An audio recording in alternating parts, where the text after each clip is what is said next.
Достар, бүгін Әлихан Бөкейханның туған күні. Әлиханның ұрпағы десе, әріптесім Майя Бекбаева сұхбаттасқан Әлиханның шөбересі Петр көз алдымызға келеді. Вот это вот, наверное, главное последствие его политической деятельности.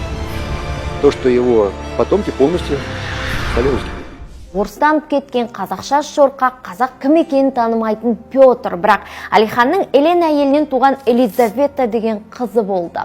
Қазақтың бір туар азаматы Смағұл Сәдуақасовтың әйелі Елизавета Сәдуақасова, медицина ғылымдарының докторы, профессор, кезінде Томскідегі медицина училищесіне оқуға түсіп, әкесі үйғамақ қалынғанда Мәскеудегі оқу орнына ауысады. Әкесін атуға НКВД алып кетуге келіп тұрғанда өз қолымен шығарып салған Елизавета Сәдуақасова. Елизавета мен Смағұл Сәдуақасовтың ортақ Ескендір деген ұлы болды. Әлиханның немересі, бірақ екінші дүниежүзілік соғысқа аттанып сол күйі оралмады. Ал Елизавета Смағұл Сәдуақасов ерте уақытта атылғаннан кейін екінші рет күйеуге шығып, қазір Мәскеуде күйеуімен бірге жерленген. Байқап отырсаңыздар, Әлиханның үш ұрпағына да қызы, ұлы, немерелеріне де топырағы туған жерден бұйырмады. Ал Әлиханның ұлы Сергей үгедейдің тағдыры тіпті қиын, достар.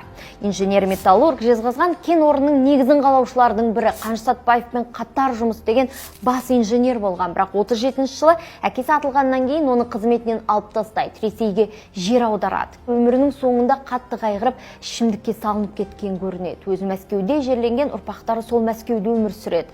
Ал Әлиханның қазіргі тікелей жалғыз ұрпағы осы Петр Бөкейханов, Сергейдің немересі.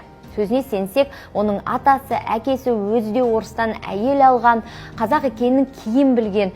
Әлиханның осы саяси қызметі оның ұрпағының тағдырының күл талқанын шығарды деп есептейді. Политическая деятельность Әлихана, в принципе, полностью разрушила судьбу его потомков. То есть единственный казах у меня в роду – это сам Әлихан. Қазаққа Әлихан Бөкейханның жасаған қайраткерлігі, сол адалдығын көріп өсіп келе жатқан біз, ұрпағы, қанмен емес рухымен, немерелері, шөберелері Әлиханның ісін жалғаушылар. Елге қызмет етуді мұрат тұтыңыздар. Әлихан Бөкейханның туған күні құтты болсын.